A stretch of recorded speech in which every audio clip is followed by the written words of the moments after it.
İdman bütövlükdə siyasət qədər populyardır, biraz daha artıq populyardır və siyasiləşmiş cəmiyyətlərdə siyasətə qədər ki, ən populyar məşğul olunan sahə idmandır. Xüsusilə də əgər futbol haqqında danışırıqsa, kütləvi idman dövrdür də futbol. Futbolu sevməyən çox nadir adam ola bilər və bir Qarabağ adını çəkdirsə, bu Türk dünyasının taleyinə yazılmış idman adına ən gözəl xoşbəxtliklərdən biridir. Siyasət və hərb adına, ideologiya adına başqa bir səhifədir, amma ikisinin birbirinin əlaqəsi var. Üçüncü detalımız nədən ibarətdir? Qarabağı candan sevən topluluq böyük bir azarkeş kütləsinə malikdir və hər birimizdə onun oyunlarını yüksək o zövqlə, həm də şövqlə izləyirik. Bu ana qədər isə istəyirəm qısa şəkildə Kayratın adını çəkim, Çempionlar Liqasında Qazaxıstan təmsilçisinin, təbii ki, Avroliqada Fənərbağçanın və Çempionlar Liqasında Qalatasarayın adını çəkmək istəyirəm. Bu, bilirsiniz, bu üçlük Çempionlar Liqasında, Fənərbağça Avroliqada və Konferans Liqasında Samsun Spor Türk dünyası adına möhtəşəm bir beşlik yaratdılar. Və uzun müddətdə, çünki biz bilirsiniz, bu böyük platformalarda idmanı tək Azərbaycan adına qeyd eləmirik də, onun uğurlarını. Yəni, Türk dünyası komandası deyəndə dərhal Qarabağ başda gəlir. Və Qarabağın əldə elədiyi uğurlar təsadüfi idman uğurları ola bilməz. Qarabağ ideoloji komandadır. Qarabağ işğal olunmuş Ağdamın xarabalıqları üzərində özünün ruhunu qurmuş komandadır. İşğal dönəmində ən böyük, bilirsiniz, bu insanların, hansı ki, onların böyük əksəriyyəti o işğal olunmuş torpaqlardan olub ilk növbədə. Onların tapındığı bir nöqtəyə çevrilibdir Qarabağ. Və o idman ideologiyasının inkişafı ölkənin siyasətinin vahid tərkib hissəsinə çevrilməsi də bu kimi məsələlərlə bağlı idi. Yəni, Qarabağ o Qarabağın adını asosiasiya edirdi ki, Azərbaycanın ərazisi idi, ermənilər tərəfindən işğal olmuşdu, Ermənistan tərəfindən. Arxasındakı bəlli güclər də var idi. Yəni, bilirsiniz axı ki, bu tək başına işğal eləməyib. Qərb gücləri, SSR-i, daha digər ölkələr və bunlar həm maliyyə dəstəyi, həm hərbi dəstəyi, həm geri gəlmişkən böyük muzlu təşkilatların vasitəsindən Qarabağın işğalını şərtləndirmişdilər.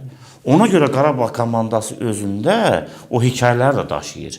Özündə təbii ki, Qarabağ komandasının rəhbəri olmuş, kapitanı olmuş, şəhid Allahverdi Bağırovun adını daşıyır. Bu, bilirsiniz, böyük hekayəsi olan klublar öz hekayələrini xalqın hekayələrinə daşıya bilirlər, bəxtlərinə daşıya bilirlər. Və o məğlubiyyət 2020-də gəldi, qalibiyyətinə yekunlaşdı. Bu, artıq yumşaq gücün də sərt gücə çevrilməsi və bir növ ifadə olunmasını ortaya qoydu. Yəni, Azərbaycan təkcə Qarabağ azad eləmədi. Azərbaycan Qarabağ azad elədikdən sonra Qarabağ komandasının oyun stili də 2020-dən sonraki ilə 2020-dən əvvəlki arasında faktiki dəyişikliklər baş verdi. Yəni, 2013-cü ildə Qarabağ Ayntraxtla oynayıbdı və Qarabağın Ruslan 93 ərazisində bu Qarayev Köroğlu tərəfdə bir toplaşma məntəqələri var idi və təbii ki, Azərbaycan o dönəmi ilə bu dönəmi, Qarabağın o dönəmi ilə bu dönəmini heç bir halda müqayisə eləmək olmaz. Və Qarabağ özlüyündə Azərbaycanın ilk növbədə idman sahəsində, futbol sahəsində yumşaq gücünün təmsilçisidir. Nədir bu yumşaq güc? Qarabağ simpatiya yaradan komandadır. Qarabağın bütün azarkeşləri sevir. Məsələn, Benfica ilə oyunun nəticələri Avropada böyük bir şok yaratdı da. Bu Portuqaliyada oynanılmış oyunuydu. Bizim meydan başqa, Tofiq Bəhramov başqa, amma Portuqaliyanın ən nüfuzlu komandalarından biri. Ən nüfuzlu futbol məktəblərindən birinin komandasıdır və favoritdir, Çempionlar Liqasının qalibi olublar. 2 top fərqlə də bizi üstlədi. Məsələ nədir? Bu, Portuqaliyada böyük bir Qarabağ azarkeş ordusu yaratdı. Çünki biz ondan əvvəl Braqanı tutmuşduq, Braqanı.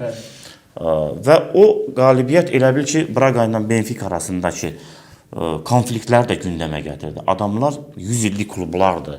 Aralarında 100 illik münaqişə gedir və Qarabağın gəlib Benficanı udması Braqa tərəfdarlarının böyük bir sel kimi Qarabağ sevgisinə səbəb oldu və hər Qarabağ oyununda biz müxtəlif sosial şəbəkə setlərində görürük. Necə böyük bir sevgi seli var. İcazənizlə bir məqamı xatırlatmaq istəyirəm. Portuqalların yuxusunu qarışdırmışıq. Ancaq təkcə Portuqalların deyil, həm də Almanların yuxusunu artıq qarışdırmağa davam edirik. Və orada bir Bayer komandasının sloqanı vardı, paylaşımı. Bizi çətinliklə və orada da ədalətsizlik vardı. Hakim ədalətsizliyindən sonra udmuşlar. Orada demişlər ki, paylaşımda bir daha bizimlə qarşılaşmayın. Təbii. Yəni bu qorxulu yuxunu bir daha yaşamaq istəmirik. Dünən yaşadılar həmin yuxunu əslində. Xavi Alonsonu çox sevdiyim bir baş məşqçi idi. Təəssüf ki, Real Madriddəki karyerası xüsusilə başa çatdı. Amma Bayer Leverkusen onun ən gözəl əsəri idi və xatırlayıram ki, artırma dəqiqələrində hakimin də dəstəyi ilə 2-0-dan gələn oyunu uda bildilər. Yəni, futbol özlüyündə gözəlliklər oyunudur. Müharibənin alternativi idmandır. Futbol da müharibənin alternatividir. Yəni, mübarizəni, enerjini yaşlı meydanlara daşıyır. Müharibə meydanlarına daşımır. Amma əlbəttə ki, qeyd elədiyim kimi, idman sahəsindəki olan ədalətsizlik, idman sahəsində olan, belə deyək, tərəfbazlıq, yerlilik, niyə ki, Avropa dəyərləri üzərindən danışan hakimlərin, bütövlükdə futbol industriyasının, baxın, o qumar oyunlarına mərcilərə qədər prosesləri aparırlar və meydana çıxmış bir komandanın taliyindən oynamağa başlayırlar. Məsələn, Qarabağla bağlı deyirsiniz. Əlbəttə ki, Qarabağ çox inadkar komandadır. Qarabağ ideoloji komandadır. Qarabağın baş məşqçisi Qurban Qurbanov əsl Azərbaycan əskəridir və biz bir dəfə onu Cənab Prezidentin Qarabağla bağlı müharibə və diplomatiya meydanındakı uğurlarıyla müqayisə eləyəndə belə bir ağıllı fikir söylədi bir dostumuz ki, Qurban Qurbanov idman meydanlarında Prezident İlham Əliyevin əskərlərindən biridir. Və görün nə qədər böyük bir zəfərə doğru mübarizəni apara bilir, komandanı motivasiya eləyə bilir, onu ruhlandıra bilir və onu sözün əsli mənasında meydanda qladiatora çevirir. Bunların təsadüfi nəticələri bir dəfə olar, iki dəfə olar, amma artıq Chelsea ilə Bakıda heç-heçə eləmək, o cümlədən Kopenhagenə qalib gəlmək, o cümlədən Benfica'ya qalib gəlmək və nəhayət Eintracht'a qalib gəlmək və bütün bunlar hamısı uzun illər Azərbaycan futbolunun dünyada qarşısını alanlara da böyük cavabdır. İndi gələk Cənab Prezidentin dediklərinə. Yəni, prosesin obyektiv nəticəsi ilə əlaqədardır. İdman sahəsindəki ədalətsizliklərin qarşısını almaq mümkün deyil. Qlobal şəkildə bir UEFA Mafia adında sloqan da mövcuddur. Çünki bu sektorda milyardlarla maliyyə dövr edir və totalizatorlar, o cümlədən müxtəlif şəxslər, o cümlədən bu sənayedə, industriyada mövcud olanlar ümumi toplu şəkildə, total olaraq ciddi gəlir əldə etməyin arxasınca qaçırlar. Azərbaycana gəldikdə bir Qafqaz ölkəsinin, bunu keçmiş SSR Respublikası kimi hələ də görənlər var, Uzaq Qafqaz ölkəsi kimi görənlər var, Şərq ölkəsi kimi görənlər var və assosiasiyalara fikir verin ki, Qarabağda əldə etdiyimiz savaşa qədər bu belə olub. Amma Qarabağ müharibəsindən sonra bizə qarşı keyfiyyət dəyişmələri baş verdi. Cəmiyyətdən keyfiyyətə keçid yaşandı. Və bu, müharibədən sonra özünü idmanda da göstərməyə başladı. Amma ilk qəbul edilən və çox təəssüf ki, Avropanın futbol elitası tərəfindən o qiymətin verilməməsi və haqqımızın oğurlanması məsələlər davam etməkdədir. Bu, siyasətdir, başqa bir məsələdir, amma bu faktiki cinayətdir.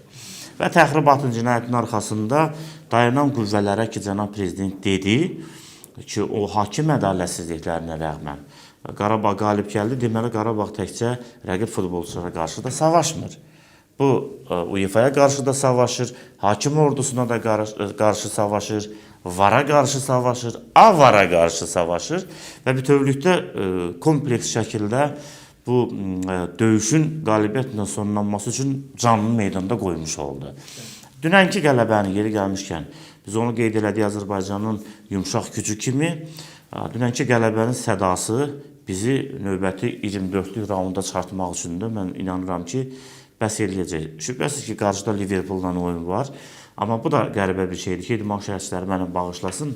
Lakin ədəbiyyatımızda Qarabağ-Liverpool oyunu, Qarabağ-Chelsea oyunu deyə anlayışlar demək olar ki, olmayıbdır. Çünki bu tarixi dəyişdirməkdir, idman tarixini dəyişdirməkdir, amma Azərbaycanın adını dünyanın ən yüksək tribunalarına çıxartmaqdır. Bir anda siz 60-70 bin azarkeş izləyir meydanda. Amma milyonlarla insan baxır. Dünən Azərbaycan adına sevinməyən Türk dünyası üzrə hansısa bir ölkə, fanat klubları, böyük səhifələr yox idi. möhtəşəm şəkildə Qarabağın qalibiyyəti ilə sevinirdi və faktiki olaraq sosial şəbəkələrdə böyük bir axına səbəb oldu. Ona görə Qarabağın verdiyi mesajlar, oynadığı oyun, təmsil etdiyi ölkənin adına qazandırdığı dəyərlər Azərbaycanın ən böyük dividendlərindən biridir.